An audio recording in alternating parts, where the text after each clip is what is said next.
A continuación vamos a iniciar el módulo de glaucoma. ¿Cuándo indico cirugía en glaucoma? Doctora Ana María Vázquez. En primer lugar, permíteme expresar una felicitación muy sentida al cuerpo médico y administrativo de la Arcovisión por permitirnos a los oftalmólogos ecuatorianos mantener una educación continua como es a través de la organización de estos eventos.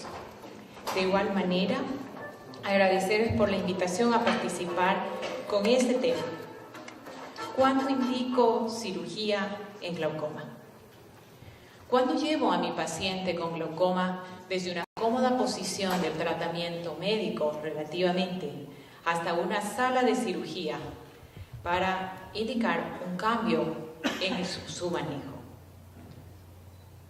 Son muchos los factores que hay que analizar para mover este cambio. ¿Y cuáles fueron los factores que hicieron que von Graf en 1856 realizara la primera cirugía para glaucoma, que es la iridectomía periférica?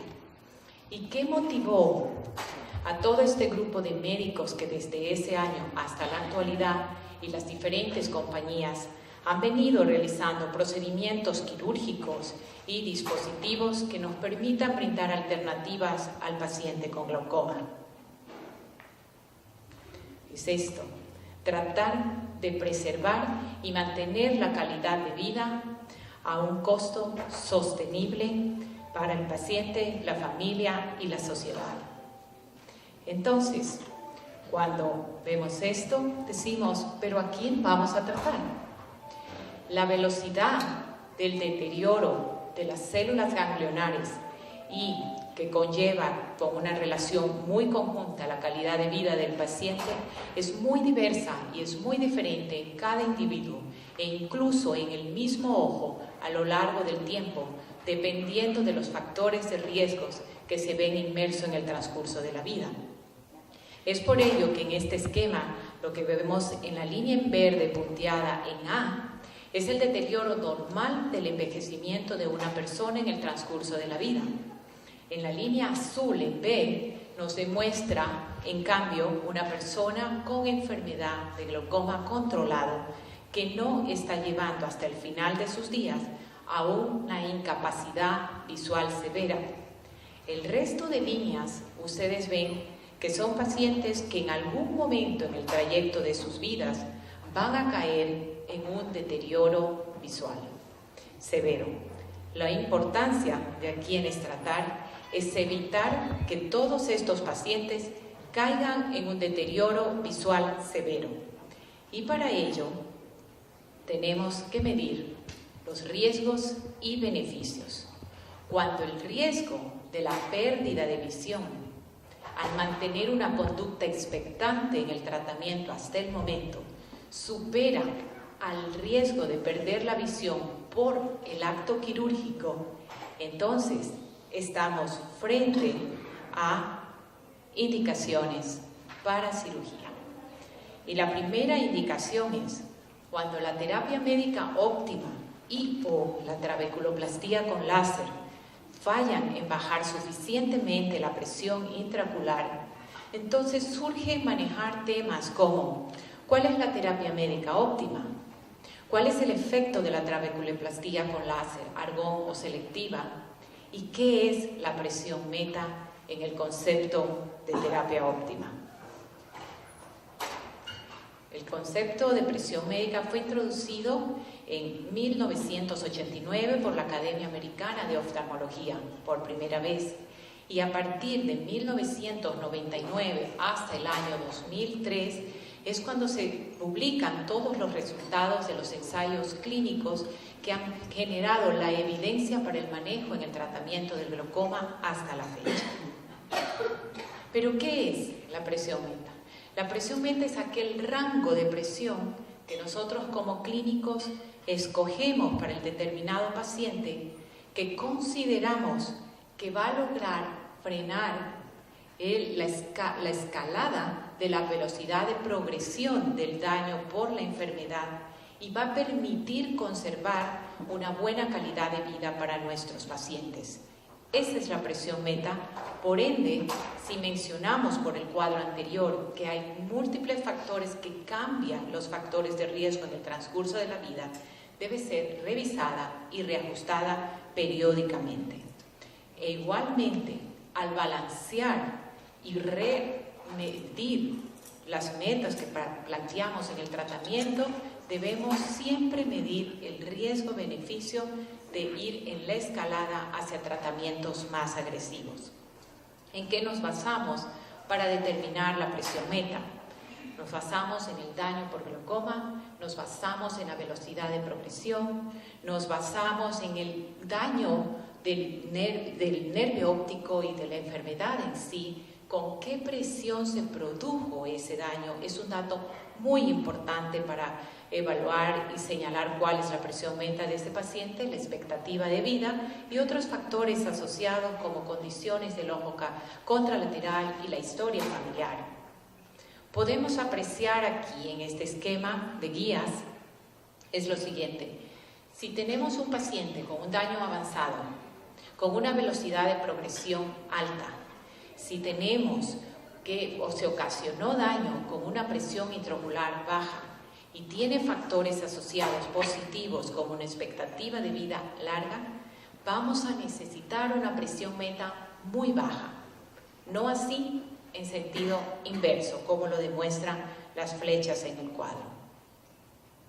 Entonces, medir la presión intraocular más de una vez y preferiblemente en diferentes horas del día, pues es vital para establecer la presión base antes de hacer un cambio o de subir esa escalera hacia cirugía. Pero ¿qué reducción de presión intraocular necesitamos? Todos estos ensayos clínicos multicéntricos en cuales estamos basando la evidencia científica reportan desde una reducción de un 20% hasta un 50% dependiendo del tipo de daño, desde un daño menor hasta un daño más avanzado. Este esquema, este cuadro nos demuestra que requerimos una disminución de un 20% en hipertensión ocular y en el estudio AGIS, que es ya para glaucoma avanzado, estamos hablando de más del 35%, es decir, del 35 al 50% de reducción. Y eso muestra las líneas cómo vamos de acuerdo al tipo de daño en glaucoma, bajando la presión meta. Cuando no tenemos por parte del paciente la suficiente capacidad adquisitiva u otro tipo de factores que impidan el acceso a la medicación o no pueden cumplir con la terapia médica, es otra indicación para cirugía. Y surgen aquí conceptos como el CAP. ¿Está nuestro paciente usando la medicación indicada en la forma correcta y a lo largo del tiempo? Pues el cumplimiento en realidad es el reto oculto que tenemos los oftalmólogos en el manejo del glaucoma.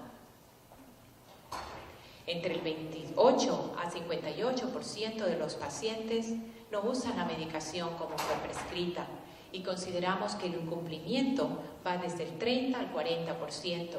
Y en nuestros países con condiciones socioeconómicas y culturales posiblemente es incluso un poco más. Esto puede llevar a resultados clínicos indeseables como es la progresión del glaucoma y la ceguera, aumento de los costos para la familia y para nuestra sociedad, el mantener personas con una incapacidad visual severa.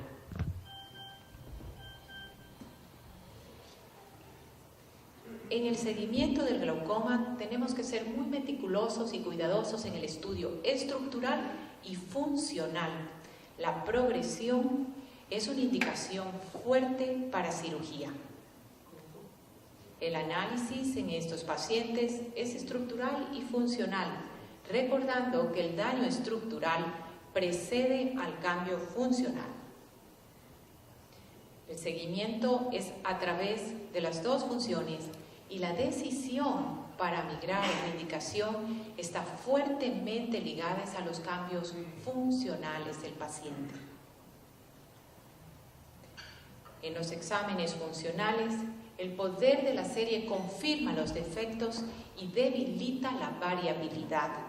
Entonces, es muy importante, como en este paciente, 67 años con terapia máxima, 4 drogas, seguimiento a través de los años, nos permitió detectar en el año 2011 progresión a través de pruebas funcionales y cambio de terapia a tratamiento quirúrgico, media depresión 17.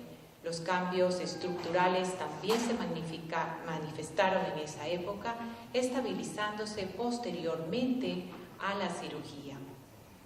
Pero uno de los recursos que más nos sirvió para identificar estos cambios es justamente la imagen en el nervio óptico, y podemos observar los cambios en la vasculatura que existen, como lo señalan en las flechas de negro, en el 2010 y progresando hacia el 2011.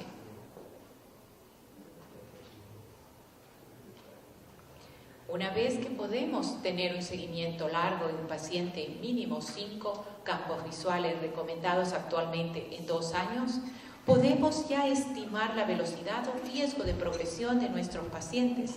Y entonces, a mayor riesgo de progresión, tenemos que bajar el umbral nuestro de decisión quirúrgica.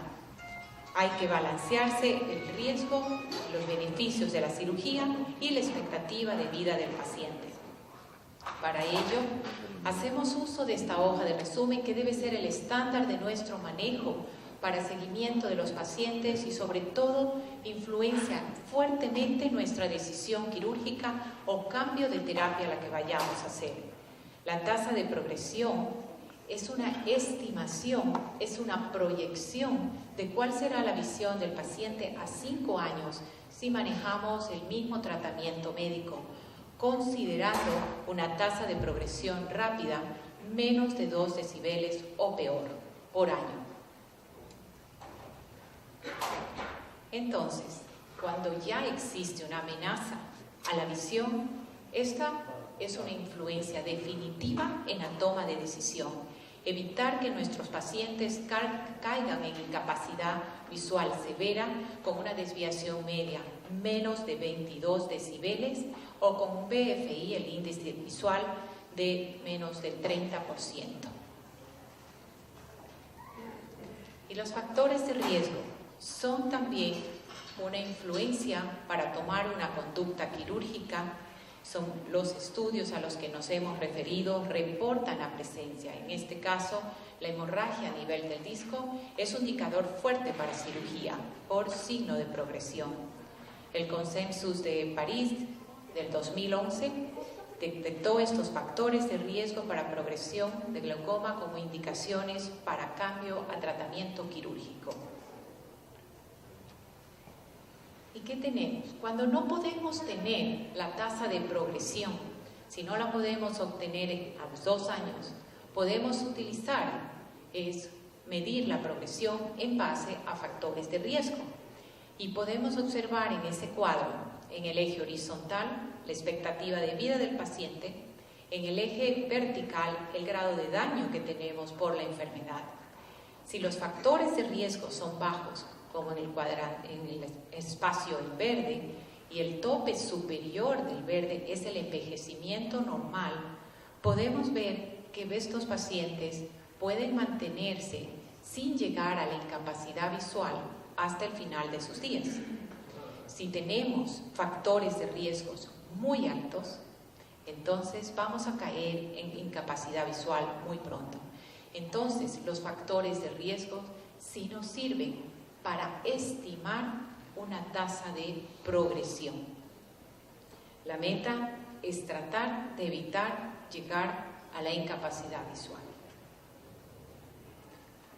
La pérdida de visión por glaucoma en el ojo contralateral influencia grandemente en la decisión en su otro ojo y usualmente baja nuestro umbral de decisión por requerimiento de presiones metas más bajas.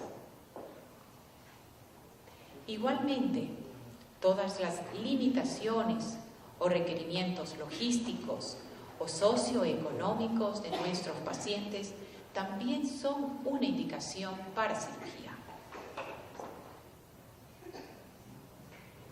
limitaciones propias del paciente, pacientes inhábiles, por discapacidades mentales, físicas, biológicas, son también una indicación para cirugía, que son pacientes que no pueden cumplir con nuestra prescripción. Y si la lesión está ubicada en un punto que amenaza la fijación y la visión, asimismo como una extensión grande de la lesión, también nos obliga a manejar presiones metas más bajas y por ende una indicación antes para cirugía. Pero ¿qué hacer entonces cuando me toca decidir? Hay que recalcar que los estándares aún están en vigencia. Primera línea, terapia médica, luego trabeculoplastía con láser, argón o selectiva, dependiendo de la indicación y del tipo de glaucoma, y luego trabeculectomía. Pero hay que reconsiderar los estándares. El estudio de láser en glaucoma mostró en los pacientes respondedores que como tratamiento inicial tienen igual efecto, igual efectividad la terapia médica que la trabeculoplastía. De esto el profesor Prata tiene su conferencia siguiente, así que no voy a considerar algo más aquí. Lo otro es tratamiento quirúrgico, trabeculectomía inicial versus tratamiento médico. Mostró como tratamiento inicial también tener la misma efectividad. Entonces, hay ciertas excepciones a hacer. En ciertos pacientes podemos usar trabeculoplastía con láser como primera opción, sí, buscar que sea la indicación correcta y las condiciones apropiadas para ese paciente, y podemos indicar una cirugía inicial, sí, en un glaucoma muy avanzado con riesgo de su visión y con condiciones socioeconómicas de presión. Hay que individualizar el caso. No hay una presión, un número mágico para controlar la presión. Lo que existe son individuos que padecen una enfermedad de glaucoma y que necesitan un tratamiento individualizado y diseñado específicamente para cada persona. ¿Y qué sucede con el paso de los años? La cirugía de glaucoma ha ido en detrimento. Cada vez hemos tenido mejores medicamentos que nos ayudan a manejar esos volúmenes de porcentajes de reducción de presión, pero a lo mejor estamos retardando demasiado las cirugías. No existe una cirugía perfecta hasta este momento. Lo que hay que balancear es riesgos, beneficios y tomar la decisión a tiempo para evitar la incapacidad visual severa. En conclusión, lo que tenemos es, indicamos cirugía cuando tenemos presión demasiadamente alta a pesar de la terapia médica, progresión del daño del campo visual y o neuropatía óptica, indicación quirúrgica, no tolerancia a la terapia médica por cualquiera de los factores señalados y terapia láser inefectiva. Muchísimas gracias por su atención. Agradecemos a la doctora Ana María Vázquez.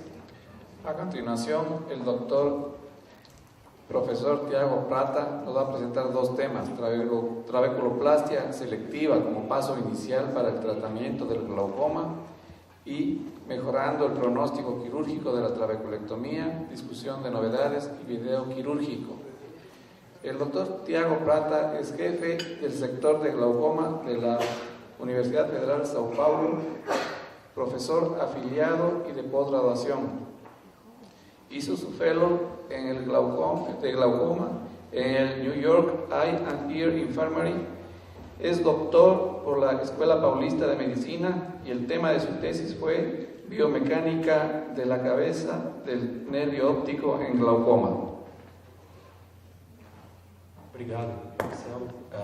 Gostaria de agradecer o convite da comissão organizadora, o Marcelo, o Paulo, o Roberto. Eu vou falar em português, eu vou tentar falar mais devagar do que eu falo normalmente. E se porventura não estiver sendo possível compreender, vocês me avisam, eu vou um pouco mais devagar. Conforme foi dito na palestra anterior,